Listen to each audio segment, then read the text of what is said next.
hearts race, and the crowd goes wild. All across the planet, the dirt track warriors duke it out for what matters most. The trophy and the glory. This is the Gas and Glory Podcast, presented by R&R Enterprises, with your hosts, Kyle Looters and Neil Quick. And welcome back to the show where we talk about what matters the absolute most, the trophy and the glory. Direct from the studios here at R&R Enterprises, this is Gas and Glory. My name is Kyle Looters, and I am joined alongside my good friend, my colleague, and constant tormentor, Neil Quick. Neil, how are you doing today? I'm prepared to torment you all day, Kyle. All the way up till at least 3 o'clock anyway. 3 o'clock? I got to leave a little bit early today. I got an appointment, so. Oh, okay. It's a follow-up. Follow-up. You know, I really should be asking you for advice. I mean, you've been the one that's been, like, disappearing for, like, appointments and visits and everything like that here lately. Well, mine's all checked out. I'm good. I mean, So you're not hooked up like a Game Boy anymore? No, I'm good. Oh, you're good? I'm absolutely good. Oh, my gosh. Yeah. I mean, what kind of visit we got? I mean, psychology or psychologist or what kind of shrink or? You don't want to know. Oh, yeah, I'll just leave this alone. I don't think anybody else wants to know. Yeah, time out on that one. We're going to get into racing news and notes right here. Huge week for Team R&R. Did you turn your head first? Yeah, a little bit.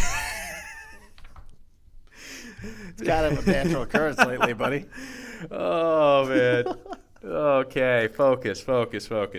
Rico Abreu picked up his 20th win in a winged sprint car this past weekend at Spoon River Speedway in Lewistown, Illinois. It was a MOA victory, and he finished second in the midget on the same night. Talk about double duty. Wow. Yeah, it's a continuing impressive run for 2014. Rico keeps stacking them up, and that's kind of a fun racetrack to go up there and watch up there in Canton. Well, I mean, how can you argue with that? His name is Spoon River. I mean, I'm still a little bit afraid of big wooden spoons from when my mom used to whack me with them, but that's another story. Well, that's kind of a touchy subject right now. Well, not in the racing world, not over a Casa de Looters. That's for sure. I was talking with my dad about that. So anyway, moving on. So very impressive debut for Rico Abreu. Not debut, but a continuation. I think when we look back on Rico's career, that 2014 is really going to be the year that we circle in some instances, like Kyle Larson's 2011, as that breakout year, that year that he made that jump from could be phenom to bona fide rising star. Yeah, I agree with you 100%, and really kind of anxious to see what 2015 brings and what his schedule will be like next year. I know that it's been very impressive to watch what he's done, both wing sprint car and midget, and whatever else he gets a chance to jump into. I think there's some stock car opportunities on the horizon here for Rico. Speaking of which, did you see our old friend Christopher Bell over at Hickory Motor Speedway? You're jumping in there and talking about that. I was using that for later in the show. But yeah. We'll get to that. We'll talk about it, though. It's pretty interesting to see him jumping in that late model down there at Hickory. And I really think this is probably the future for both Rico and Christopher Bell down the road. I think these guys are both going to be wheeling those fendered cars. Could you imagine? Let's just take a moment here. And we love dirt racing, don't get us wrong, but we love to see our friends and our colleagues succeed. And Kyle and Rico and Christopher have all been tremendous to work with, and we're very lucky in many instances to call them friends. Yeah, absolutely. These guys they jump on board, and we've had the privilege of doing apparel and having a business relationship, and it grows into being more than that, being friends with them, and really excited at always seeing the opportunities to watch them succeed and doing something big. We were at the Knoxville Nationals Queens contest this year, and Kendra Jacobs and I were emceeing the event. Morgan Kemenaugh, Brian Kemenaugh's daughter, became Miss Knoxville Nationals. And I'm standing here, we're kind of everybody's chatting after the event. This was while I was still in the monkey suit, so I still had people talking to me because I looked like I was an official. And I had Christopher come up to me, and, Christopher and I have talked on and off for quite a while, and, just kind of striking up the conversation, talking about racing and everything like that. And he goes, yeah, it's really cool this, really cool that. And then he just grabs my shoulder and shakes me and looks me right in the eye, and he goes, dude, I'm dating Miss Knoxville Nationals, man.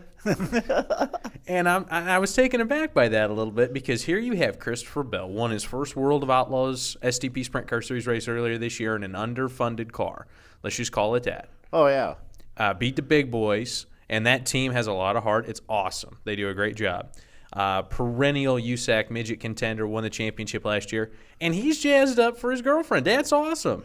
Yeah, it is. He's a down-to-earth kind of guy. He is. He's a great, and I say kid, but he's a great guy. I mean, he's definitely maturing along the side of the racing, and actually glad to see him have some fun with that up there at Knoxville with the Queens contest.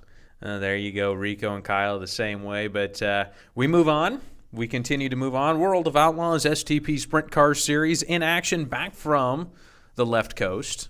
I looked that up. Left coast. The left coast. West coast. Whatever you want to call Left coast, right coast, whatever it. The coast. wrong coast. I don't know if you could say that. I mean, No. I'm saying that there is a wrong I would say coast. left coast is pretty good. Why not? No, I'm not saying either one of them are the wrong coast, but there is a wrong coast. That's like the Bermuda Triangle or something. It's like the wrong coast. How is the Bermuda Triangle a coast? It's a body of water. Hold on a minute. I mean, do we need to get a map out on here? Hold on a minute, Mr. Geography. Okay. The wrong coast is where all the stuff that gets lost in the Bermuda Triangle ends up. Okay. I'll look that up, okay? Okay, let's do that. I'll get back to you It's on next week. Wikipedia. Okay. World of Outlaws STP Sprint Car Series in action after an 1,800-mile trek across Nevada, Utah, Wyoming, Nebraska, and all the way into the great state of Iowa. They were not at Knoxville Raceway. No. Knoxville is done with sprint cars for the season. They took on Clay County Fairgrounds for the annual Arnold Motor Supply Shootout, the 3/8 of a mile oval. Great feel-good story here, by the way. That's a good-looking track, too. That's the first time I've seen some video from up there. That's a good-looking facility. It is a good-looking facility. The announcer's booth up there is, we talked about this, and you kind of drop in like Batman. A little sketchy. Well, if you remember from the original Batman movie when like Michael Keaton would fly in with the wings open, that's what I imagine Johnny Gibson does every time he gets into the booth there. Gibson So, in a Batman costume. we need to make this happen. Yeah, I think it needs to be Photoshopped. We'll have some pictures here posted soon, folks. Just a quick reminder, Gas and Glory is on Facebook and Twitter while we're talking about that, and we'll lay down the challenge this year, Johnny Gibson, for a Halloween party. We want you to be Batman, because I've heard a saying: you should always be you, unless you can be Batman. Oh, boy. And then you should always be Batman. I'm not sure where you've seen that. Okay, Clay County Fairgrounds. Logan Schuhart getting his first quick time of his career with the World of Outlaws. That's very impressive for the Shark Racing team. But in the end, it was Craig Kinzer taking the win after gathering up the lead on lap number 13. It's the 16th win of his World of Outlaws career, and he became the 22nd different winner on the tour this year, Neil. Talk about parity. That is a phenomenal number. Yeah, it is. It's absolutely great to see the parity that's out there, and definitely seeing Logan get a chance to take and go up there on a 3/8 mile track and put a number one up on qualifying. He wheeling that 1S, man. He wheeling it. Yeah, he is. Hustle? Yeah, he's hustling. You got to hustle on a 3/8, man. You got to be wide open. My goodness gracious, anyways. And then the following night, Paul McMahon led wire-to-wire at the Astro DeKalb. Spit it out, Cal. DeKalb, I think. DeKalb. Clash at the creek at Deer Creek Speedway. Another great place. Another great place. I apologize if I butchered that a little bit. That's that, and there's a Dubuque. For a long time, I never knew how to say Dubuque, Iowa, because when you look at it, it does not look like Dubuque. Like the Bears, Dubuque? I kind of like that, yeah. Okay. But it's like Dubuque. It's confusing for you. It's confusing. It's very confusing. Kind of like, this other word. Kind of like the Bermuda Triangle being a coast. Dude, I told you, the Bermuda Triangle is the body of water. Okay. The wrong coast is where the stuff that gets lost in the triangle ends up. Man, I feel like I go like 3 steps back and being absolutely dumb after the show with you. Okay, it's 1 step forward, 3 steps back. Okay, we got it straight. We move on. Paul McMahon led wire-to-wire at Deer Creek Speedway, held off quick-timer David Gravel, and now McMahon has closed to within 300 of the series points lead and is only 92 markers back behind Pittman for second. When I talked to McMahon about this last week, that number 51 car, they are gunning for it. They know they've got that 9 car in the crosshairs, and they're going for it. And I think this win really kind of serves notice as we come back east. He definitely got up on the wheel up there at Deer Creek and gave David Gravel a fit. I mean, Gravel wanted that one just as bad as Paulie, and Paulie just drove the wheels off the thing. Literally drove like the beadlocks off of it. Yeah, it was impressive to see, and I mean, it looked like he just had that thing hooked up. I mean, that thing looked like it was just biting and had forward bite coming off the corners, and that's where he was really, really chopping and going at it. You said biting and chopping. Now I'm starting to get hungry. That's nothing new for you, Kyle. I know. ASCS National Tour was in action at the Texas Motor Speedway for the Port-a-Cool, I got that one right, U.S. Dirt Track National Championship this past weekend. On night number 1, it was Sunnyvale, Texas native Sam Haferteep Jr. taking the checkered flags. He pocketed, listen to this, Neil, $3,000. Yep. 3 large. Uh-huh. A Charlie one-horse hat, which I want. It was a good-looking hat. What is a Charlie one-horse hat, Kyle? Dude, it is a cowboy hat. Okay. It is like the cowboy hat. That's the one you want. Is that like what King Richard wears? Oh, yeah. Okay. Yeah. I mean, maybe I wouldn't say I want one as ornate as his. I mean, he got a lot of feather action going on in the front. I'm kind of a no-frills kind of a cowboy if you follow my drift. But I think maybe that's something we need to put to a bet for your iRacing invitational that's coming up here. What's that? If you don't get in the top 5, you have to wear one of these Charlie one-horse hats at the PRI show. Shoot. I would wear a cowboy hat at the PRI show without losing the bet. Yeah, you would. Never mind. Never mind. So he won the Charlie one-horse hat and a Port-a-Cool machine. Now, these Port-a-Cool machines, these are awesome. They're like portable coolers on wheels with handles. Yeah, the things I did some huge. research you think on they this. let us roll one of them into the sales office? Dude, during the summer, that would be so cool. Yeah, I don't know if we get it through the doorway, though. We might be able to. Dude, we got Ryan the Rough. I think we'd have to probably glue everything down to the sales desk in there just to fire the thing up. It'd be like a turbine in the room there. We got Ryan the Rough, and we got tools in the back. There is nothing stopping us here. Yeah, I'm looking actually into the sales office and looking at how organized that thing is right now. I mean, maybe we need a Port-a-Cool machine to maybe clean that thing out. So what you're telling me is that it would look like the movie Twister after we got done with it? I would love to just fire it up one day. Maybe we can get video of that. All right, let's do it. Game on. And on night number 2, Seth Bergman pockets the $4,000 in his second national tour win of the season. He also won a Port-a-Cool machine, a helmet, a hat, and the big check. ASCS points leader and Team R&R driver Brad Loyette came from 9th to 3rd. Quite impressive drive there for him. Moving on. He's continuing his points lead. I mean, he's definitely keeping them guys at bay out there. Absolutely. It'd be great to see Loyette pick up the championship this year. Tough deal. I mean, there's some big drivers, Wayne Johnson, Jason Johnson. I mean, these guys are big. Are you talking about their actual size or? No, big-time drivers that can get the job done, unlike you. I can get the job done. Yeah, usually on the pace lap. Yep, that's right. I can beat the pace car. Moving on to the NHRA, the Pep Boys Carolina Nationals got up to a fairly decent start before V Gaines took a terrible tumble in the Pro Stock division. Now, Neil, this was very interesting because both of these drivers had issues.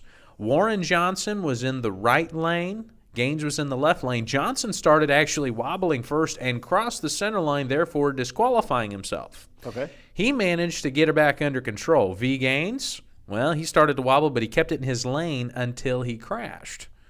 So now by virtue of Johnson crossing the center line first, Johnson disqualified.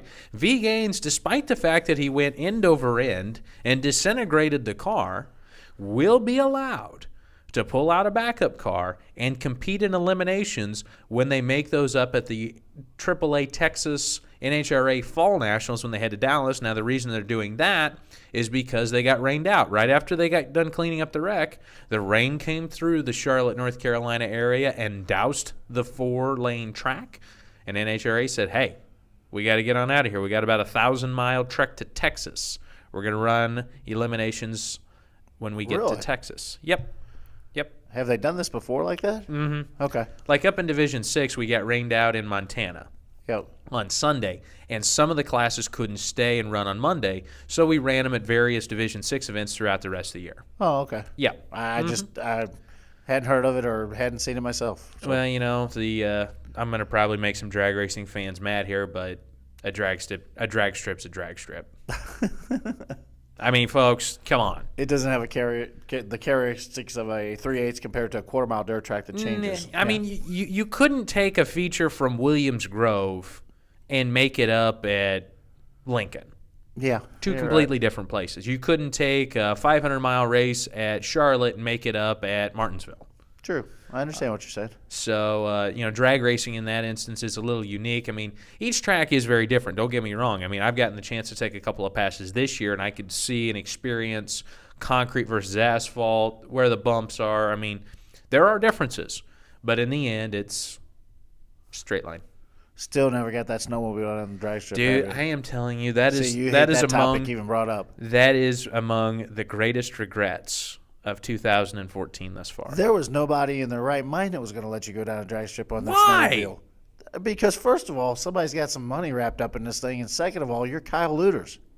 The street stock legend. Yeah, and I'm sure the reputation has preceded the idea that you're getting on a snowmobile strapped to it on a drag strip going down. Hey, listen here a second. I am not as bad of a driver as you think I am. Oh, we need to put this to poll. Okay, get a poll around here. Not like a poll. I mean, like a poll of people. Time out. Your backing up skills is horrible. Shut up. Can we bring up, I think you almost wiped out a historical venue last year in Pennsylvania with the rental car. Did not. Yeah, absolutely. No. Yeah, you hit the pole and it was shaking so much. Luckily, it didn't bring down half the track. Dude, there was no mark on the car. Therefore, never happened. It happened. Bull. I was there. Your word versus my word. You smoked the pole. We had to get out and look at it. Your word versus my word. Okay, did we not get out of the rental car and looking after the... We were checking out a historical racing facility in eastern central Pennsylvania. Yeah. We got out of the car to You've do never some been there inspecting. before. You almost wiped it out in one pass. Okay, what else? Well, we've been there. Okay, U-Haul rental backing up skills. It was dark and I had 3 people yelling at me. Oh, my God. You were horrible. You don't have anything to say. Look at you. You froze. Move on. And these carry over. This is what scares me in this iRacing deal because I've actually raced with you. You're just as horrible at this, too. You would think you would improve a little bit. Listen here a second, son. I'm going to tell you how good my driving is. I've never had a speeding ticket, never had a moving violation, and I've only had 1 wreck in my life. You don't have a speeding ticket because you barely go over 25 mile an hour. Baloney, I go the speed limit. Oh, and you were going to take a snowmobile at 100 mile an hour down a drag strip? Hey, I'm going to let you know this, and for all the cops that may be listening, turn the volume all the way down for the next 10 seconds. What are you talking about? SWAT comes in here daily. Okay. Okay. I actually went 10 over this morning because I was trying to get here. Oh my okay, God, moving folks. on. Yep, we're talking about This NHL. is what I got to work with. Yeah, buddy. Granny Kyle. I'm a speed demon. No, you're not. Okay, we were halfway through the eliminations in Pro Stock when the wreck and subsequent rain happened. We had gotten the first round in for Funny Car and Top Fuel. So what we're going to do is we're going to run the eliminations for the Charlotte event at Texas at the AAA Texas NHRA Fall Nationals. I got that one out right.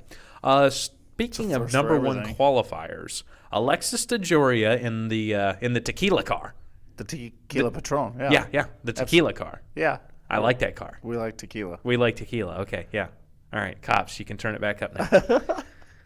Was number 1 qualifier in Funny Car. J.R. Todd was number 1 qualifier in Top Fuel. Erica Ender Stevens continues a career year in Pro Stock by taking number 1 at the Carolina Nationals. And then Pro Stock Motorcycle, Eddie Kroick. It's the best I can do. Moving right along into NASCAR. We get some fast females in NHRA. Mm-hmm. We do. I mean, absolutely. It's been a banner year. I mean, what did Courtney Force picked up the 100th win for females in NHRA earlier this year? Got a special pink Wally. Oh, very cool. Mm-hmm.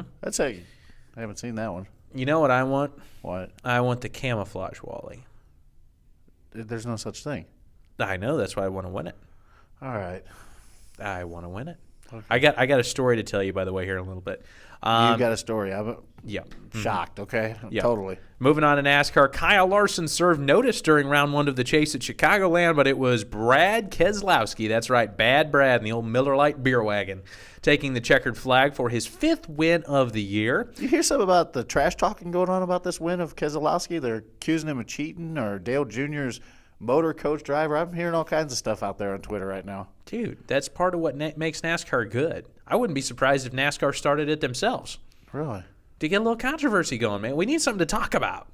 But what else can we talk about? Did you see Keselowski's move for the win? Yes, that was impressive. That was the move of the decade. That was kind of Neil Quick iRacing type. No, that was Kyle Luter's bonsai move. No. You would have took everybody out. It would have been a wadded mess. I think yours is more comparable to Danica and Ricky's accident there.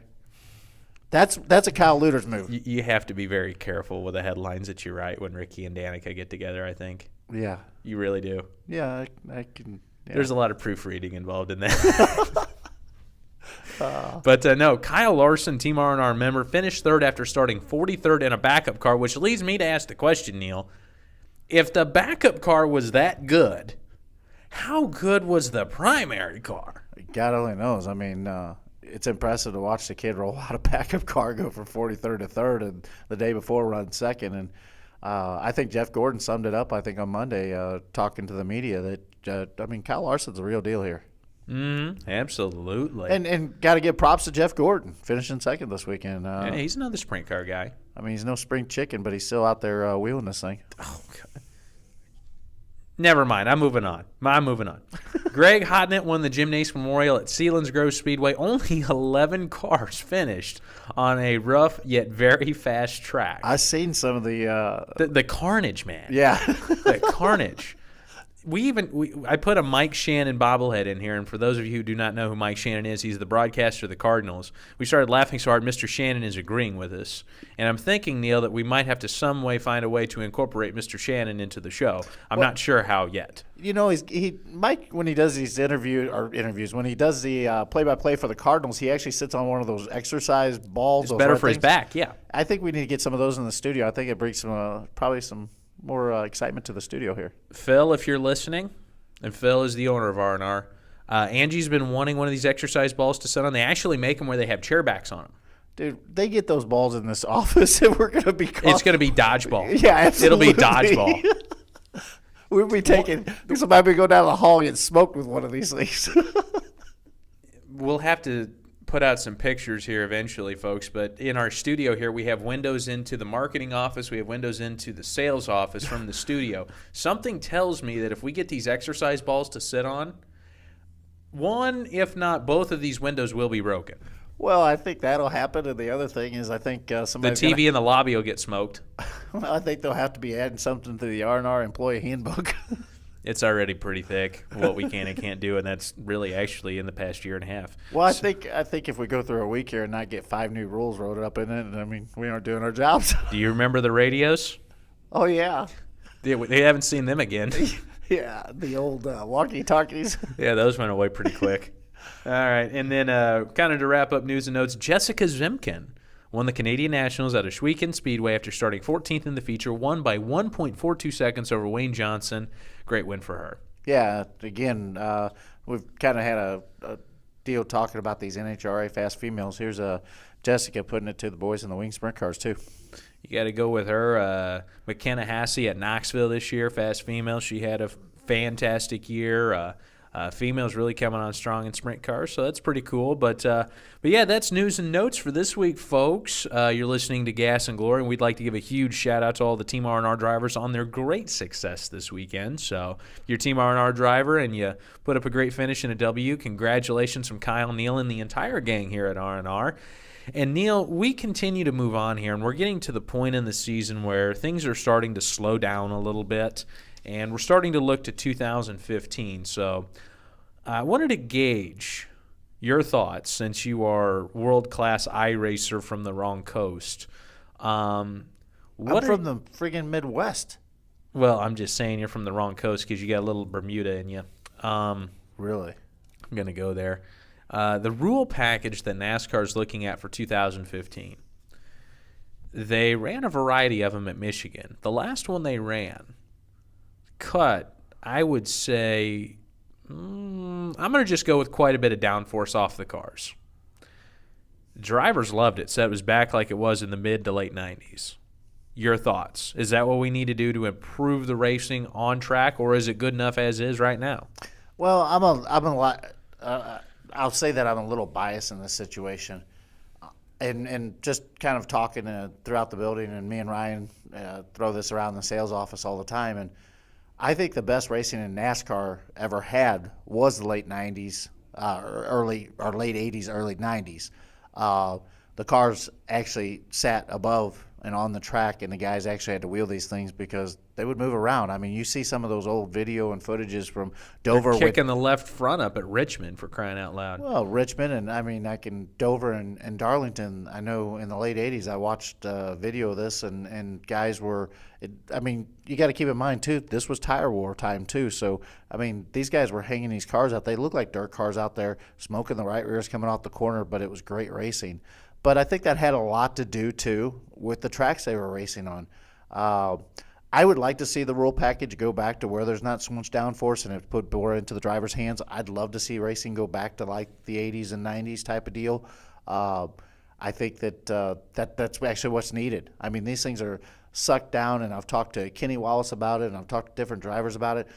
They're sucked down, and they look like vacuum cleaners going around the racetrack, and you got the nose to the ground, and the back ends up like a dog hunting. So it's just one of those things where it's just a deal where I think that I'd love to see it go back to a package where the cars are up above on the track. Drivers have to drive them and wheel them, and I'd like to see them go back. I would like to see them NASCAR really take some of this money that they're spending on and advertising and some of the things that they're doing and go back to these tracks that made NASCAR what it is now. We've talked about this many a times when baseball went back to the styles of the stadiums and the fans started coming back to it. I think go back to Wilkesboro. And you're saying no, and I'd love to. I'm tired of mile-and-a-half cookie-cutter tracks. Okay, here's the problem that you have with that, though. You've oversaturated the market. No, you haven't. Yes, you have. There's only so many races now that with the cost of getting there, the cost of tickets, the cost of hotels, the cost of food, there's only so many races that core group of people can go to in North Carolina and South Carolina. You had North Wilkesboro. You had Rockingham. You had Charlotte. You had Darlington. It doesn't matter. You had Atlanta. Okay, we're up here from the Midwest. You go back to Wilkesboro, I'm buying a ticket. I want to go back to that place. Okay, you're buying a ticket, but how many other people from St. Louis are making the trek to North Wilkesboro for a race? How many folks from after the first race? How many folks are going from North Carolina to go watch a dirt race at Eldora with the trucks? I'm telling you. It's a novelty thing. If how many guys are sitting in the stands in California out there for a mile-and-a-half cookie-cutter track that all you see is red and yellow seats because nobody's filling them? I would honestly say you need to look at new markets, but do not build 1.5-mile racetracks. What I would say is go and build some of your shorter tracks, build your high bank tracks, because those are what is awesome. Like, I think what would be cool, and they tried this years and years ago, but it never got off the ground. Go up to the Pacific Northwest, build a Bristol-sized bull ring in and amongst the evergreen trees up there. Yeah. And make it asphalt. Not concrete, but asphalt. With the weather up there, I think you could get that asphalt to age a little bit quicker. And you and I both know that when asphalt ages and it starts to lose its grip, that's what makes for some of the best racing on the circuit. Dover used to be an awesome track back when it was asphalt. Well, I think the other thing that's happened out there, they've lost opportunities, I guess, with the downsizing that we've seen coming about with the NASCAR deal. I mean, you've lost great tracks. I mean, we've seen here in St. Louis with Gateway reopening and racing events coming back to Gateway. I think Gateway's got a track. It's not a cookie-cutter track. You're talking about a track that's kind of shaped similar to Darlington that is different on both ends. Bring the Cup Series here. Yes, absolutely. Bring them. Well, I think that the facility would need to be upgraded a little bit to handle the suite demands and everything like that. I'm not saying it's a bad idea. What I am in favor of, though, let's take the trucks back to North Wilkesboro and Myrtle Beach. And by the way, make it a fun deal like they've done at Eldora. Make it a tailgate party the night before. Here's the deal. You do a 1 or a 2-day show. And I would even be favor of a 1-day show like Eldora is. But here's the deal. Your race teams are going to get there. Let's say the race is on Wednesday. By the way, I think more midweek races. The NASCAR season should not go into November. Yeah, absolutely. I think there's a lot of – I think there's – No racing season should go into November. Well, you're saying that, but you got to look at World Finals here. If I were in charge and I was the mover and the shaker, I would move World Finals into October. And I would try to get it as close to the beginning of October as possible. I've been at World Finals for a couple of years. It is miserably cold. It is damp and miserably cold. Yeah, but they still pack them in, and everybody still pack them in. That's not a looks problem. forward to that event. I'll tell you what, then. We're going to have a winter season down in Arizona coming up in January. Let's go somewhere warm. I agree The with you on that finale part. used to be in Vegas, for crying out loud. Yeah, I agree with you. Let's on go that part. somewhere warm. Yeah. That's what I'm saying. Well, but that goes contradicting kind of what you're saying with the NASCAR deal. I mean, we've moved sprint cars down to Charlotte in November, and you've got 3 nights of packed racing down there, but you do have sprint cars, you have modifieds and late You're models. drawing from 3 3 very broad and dedicated fan bases. And there's a great correlation. Because it's really only the second time of year, or really, truly, it's the only time of year you get to see all 3 classes together. Down in Florida, they do race all 3 classes, but the sprint cars are a week before the modifieds, and then the late models are whatever. Excuse me. But back to this truck deal. Have a tailgate party the night before, race all day on Wednesday, first practice at 10 in the morning, qualifying's at 1, second practice is at 3. We throw the green flag on this thing at 6 o'clock. By the way, tickets are no more than $30 a pop. Well, I think there's a lot of things that we're talking about here that as race fans we'd like to see happen. But I mean, my thing is I look back and I go back to the idea of the tracks and the venues. I mean, Riverside, gone. Wilkesboro, gone. Rockingham. These were all great facilities. I even look back to the Busch Series at that time, now Nationwide Series, when they went to Myrtle Beach, South Boston, Volusia. One of the best races I ever watched. And this is what was great growing up as a kid in the 90s. NASCAR on TNN. I mean, TNN used to just have it going on. Yeah, okay, absolutely. they had – all right, first off, we start off here. They had Bill Dance, which I love Bill Dance. Oh, what about the Swamp Buggies? Swamp Buggies. Sports Cavalcade. Dusty Roads. Yeah. Oh, monster trucks. Yeah. Dude, TNN was where it was at. Well, even back in the NASCAR D, they had the Winner's Circle program that Neil Neil Bonnet used to Bonnet. do. I mean, it Oh. was a great program, and that's what we're missing out a little bit now. And I think it's been overrun by different things that are going on. I mean, It's too flashy. yeah, okay. Brad Keselowski notches a win at Chicagoland, the first chase race. I can't tell you what's going on with the chase. I can't keep up with the mess. I think it's a win and you're in.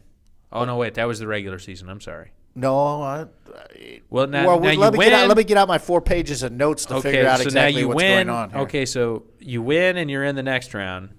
But then if you don't win, to get into the next round, you got to be on the points. But then they reset the point. This is a paper champion deal. This thing that NASCAR has come up with, and not to like to throw stones at it, especially at different guys that are putting on series out there. NASCAR, go back to the old way. Go back to the regular 36, 32 race, whatever year you're going to go to. Hold on. Name a champion at the end of the year, the guy that performs the best.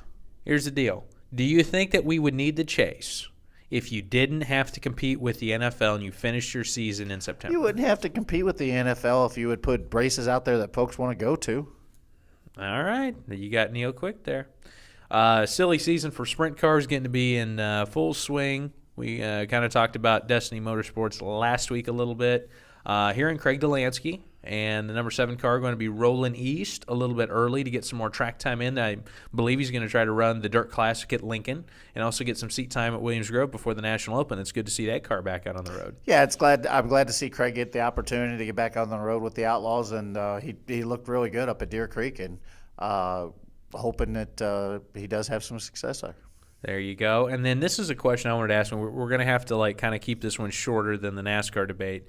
But I was thinking about this the other day, and we bring up TNN and this and that. But what is an event from the World of Outlaws history that you would want to see come back?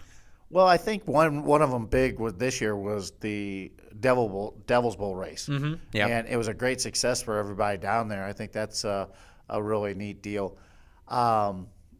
I mean, I look back and there's so many of them. I mean, I was just the other day looking at old footage of when the Outlaws went to Topeka and ran on the drag strips. I mean, they brought in the dirt and put together the races and put a deal together like that. I mean, but there's a lot of great facilities out there, outlaw-wise, whether it's Tri-City Speedway, Granite City, just different venues out there. But I know you've got one on your mind. I mean, tell me what you think. Channel Lock Challenge. Let's put dirt back on Bristol, baby. I knew you were going there. Dude, I still watch that race to this day, and I know it's fast, and I know it's this, and I know it's that. But for crying out loud, if we can have a college football game at Bristol, which, by the way, I'm thinking Gas and Glory needs to road trip to that game. Well, that would be a wild one to go to. I mean, We could take the excursion. Oh, boy. The excursion's rolling to Tennessee, baby. I think we could roll to the football game, but I don't think the excursion would be on the top of the list of vehicles to transport the trailer. No. Wait a minute. Whoa. Hold on. Yeah. We could roll to Tennessee because Bristol's down in a valley. It's rolling back out of Tennessee. That's the problem. If we take the excursion, there's a good chance it's going to stay there at Bristol.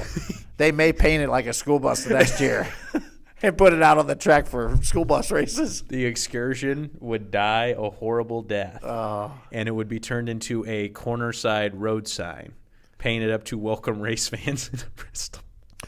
Man, going back to the idea of you on this the Channel Lock Challenge with the dirt on Bristol, I would love to see it again. I just don't think it would be I don't know if it's a break-even point anymore to bring dirt into Bristol. No, I mean, that's kind of why it's like, a wish list event, but it just kind of is what it is. I'd like to see the historical big one come back at Eldora. I mean, that was a non-points race for a huge wad of cash.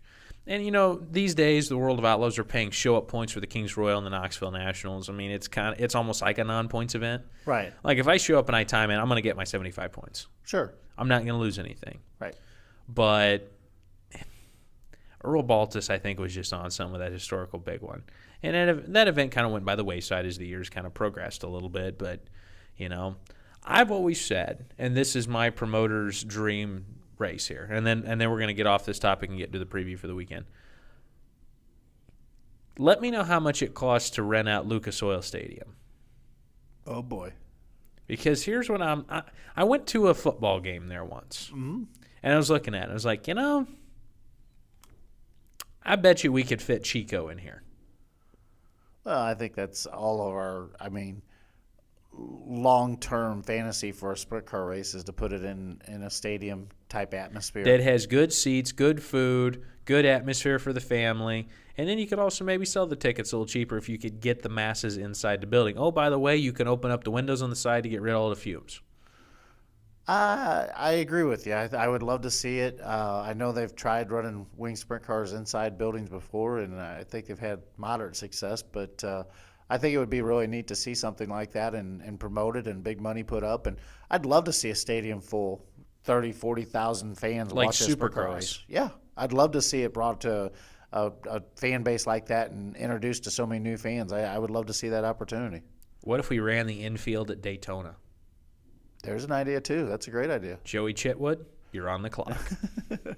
Moving on to our preview here this weekend, folks. The World of Outlaws head to the Terre Haute Action Track. Speaking of tracks of yesteryear, that's going to be awesome to see them back there. Yep. Eldora Speedway this weekend for the first half of the Four Crown weekend. Shane Stewart, David Gravel, Sammy Swindell, and Kerry Manson won there this year. Will we see a fifth different winner at Eldora on Friday night?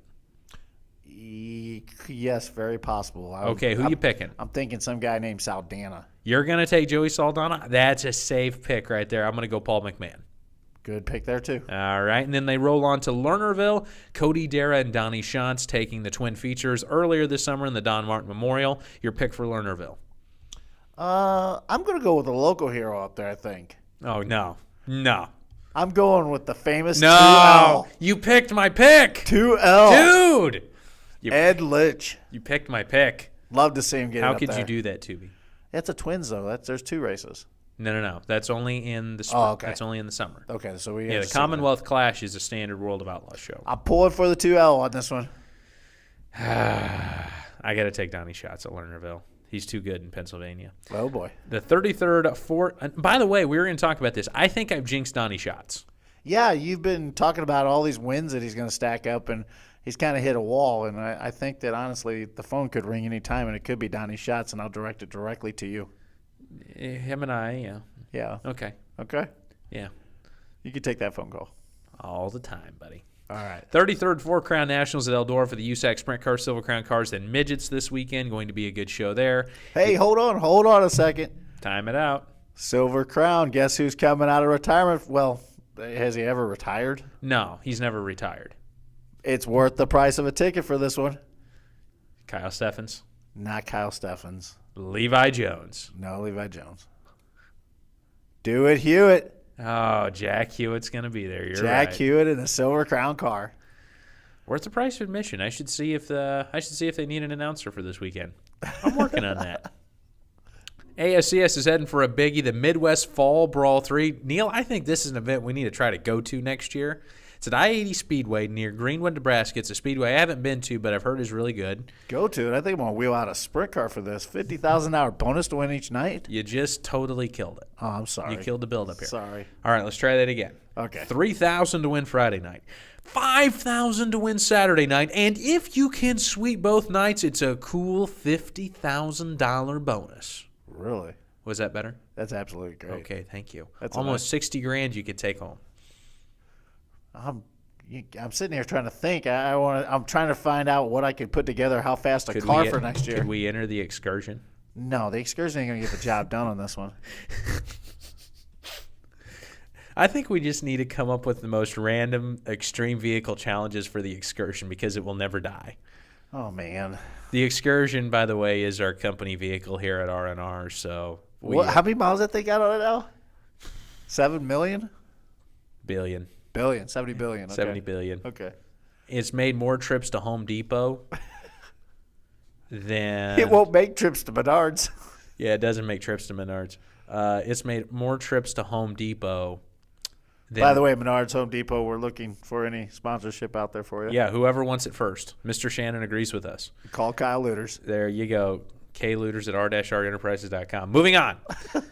USMTS, the United States Modified Touring Series, is in action at Deer Creek Speedway for the 16th annual Featherlight Fall Jamboree. It's a 3-day show for modifieds. I know you're excited. I'm like, It's modifieds. It's modifieds. Some of the best racing around. It's modifieds. I'll be actually at the next race. Now, I won't make the USMTS race up at Deer Creek, but I will be at the Summit UMP Modified Mania at Tri-City on Friday night. 3,000, 4,000, and 5,000 to win this weekend at Tri-City. Some of the biggest names in modified racing will be there. Be sure to come on out if you're in the St. Louis area. Say hi to Neil. He'll be driving an excursion. The NHRA is in Dallas for the AAA Texas Fall. Hey, it's the company car. You got to take it. Texas Fall Nationals for the second race in the countdown to the championship. Be the guy with the tow truck driving an excursion into the parking lot. Phil is going to kill us when he hears this. Absolutely. But no, we do love the excursion. Oh, it's a great. It's the mascot of R&R. Yeah, it is. It really absolutely. is. It's the mascot. And then NASCAR is heading to New Hampshire for round 2 of the chase. Should be a good Bulldoze that place. No. I hate New that Hampshire is place. awesome. New Hampshire. Let me tell you something about New Hampshire. New Hampshire. New Hampshire's got some of the best racing around. No, it doesn't. Mm-hmm. I hate that place. That place is awesome. You get you some clam chowder. Yeah. Some lobster. That's what I'm saying right now. Bulldoze it. No. And anyways, folks, so now it is time for a new segment here on the show. Second week we've been doing it. Folks, it is time for Did You See That? Each and every week, Neil and I peruse and search the internet for wacky, random, outrageous things that we think are really cool. So, Neil, I give it up to you first. Lay it on me. Did you see that, Neil? What are we talking about? Well, I think the biggest thing that I've seen over the weekend probably had to be my ultimate comeback on iRacing. And Whoa. What? yeah, I came Did out. you see that? It's supposed to be interesting. It's interesting. No, it's not. Did you see that lap chart the other night? This is self-serving. Absolutely. Sponsorships are welcome. That's NW You are Quick at trying to find r-enterprises.com. sponsorship for a car in virtual reality. Well, no. Think about that for just a real second. racing on a computer. It's a simulator. Virtual reality. It's not reality. There's a virtual in front of it. Yeah, because reality costs more and it hurts a lot. But, folks, I'm going to tell you, he doesn't want to talk about this because I'm telling you, rolled out this nationwide car on iRacing and straight to the top of the charts. No rust here. Did you see that? Yeah, I did see that. Yeah, I know you did. All right. Yeah, I'm just gearing up for the Kyle Lueders Invitational race here. It's coming up here pretty soon. By the way, keep folks keeping your interest in this. I know we're going to be sending out some information. The Evites are coming. The invites, they're coming. So anybody that wants to get in on this, it's going to be a great time. It's going to be fun. Pace lap will be very interesting. Okay. Well, it's I know he doesn't want to talk about my iRacing. It's pretty well planned up over I there. do not. But on the other hand, what did you see this weekend? Michael Waltrip on Dancing with the Stars. Did you see that? That is not as half exciting as my lap Yes, times it the other was. Oh my gosh. You know, missed that. guess what? There is somebody in this world that I am on par with dancing ability. It is Michael Waltrip. I am happy. I am stoked. He did so in a fire suit from a race car. It was pretty legit. I was entertained. I'm going to have to go watch this video. Yes, you are, dude. I was watching it earlier today. It was pretty darn sweet. When was this? Last night? Yeah, no, it was the Dancing with the Stars season kickoff. Oh, was it? Yeah, Debut. yeah. Okay. So no, that was great. They said he looked like Bill Engvall. Really? Yeah. You're going to have to post a link for folks to see this. I'll send the link over. It was no. It was pretty. You are also going to have to post a link to my iRacing lap times. No. Yes. Why? We don't have that digitally. I can get that for you. Oh gosh. All right, we'll do that. But no, anyways, he legitimately did a good job. It was a lot better than I thought. And we listening to Marty and McGee's ESPN podcast. They got Michael. His Vegas odds are like third to worst. I think he's going to do a lot better. Really? He's very entertaining. Like, he did a good job. He's having fun and everything. It gives Was me... he good as Helio when Helio did this? Oh, stuff? dude, Helio's just on another level, though. Yeah, see. I mean, he's foreign. I mean, Michael got the Waltrip's dance like, skills. what, 6'10"? Well, you see, he's a lot like me in the instance that we're nothing but arms and legs. Yeah. So if you get us dancing or moving in any sort I think of the fashion, odds of him taking a header are probably better than winning the thing. Well, I mean, if he's in a fire suit, throw the helmet on him, too, just to make sure he's safe for the rest of the weeks. I'm just telling you, once you start getting arms and legs flying on us tall boys like that, somebody could get hurt. But he managed to not do anything crazy with a cha-cha. It's his first week. It actually inspired me to no. think that maybe, Here we go. just maybe. Let's get some segue music into this. Kyle Lueders is about to come out with a This is a good inspirational idea. quote. This is a good idea. No. I'm thinking that would it not be cool Oh, no. for you and I? I'm not dancing with you, Kyle. No. Oh. We had a little dance competition. No. We see who can learn to dance better. Let's see who can actually learn this. No. I think the folks Closest would I get to appreciate chance is seeing the driving my video. daughter there like every other night. See, you already got a built-in partner. I've got to go find somebody. You already are a leg up on this competition. I'm not doing this, Kyle. We'll work on that, folks. You But anyways, beat me in the Invitational. We'll talk about it. sold. Okay? Bet on. No. If I beat you in the Invitational, we're doing this. Okay. We'll do it. All right, Mr. You Shannon. heard it here first. Mr. Shannon, he agrees. Yes, he All does. right. And that is it for Did You See That? We even got a bet out of that today. That was cool. We want to thank you guys for tuning in to Gas and Glory. And remember, you can pick up our driver's gear at www.r-rracewear.com, the web's largest store for dirt track racing apparel and merchandise. And on behalf of everyone here at R&R Enterprises, he's Neil Quick and I'm Kyle Lueders. We'll see you next week.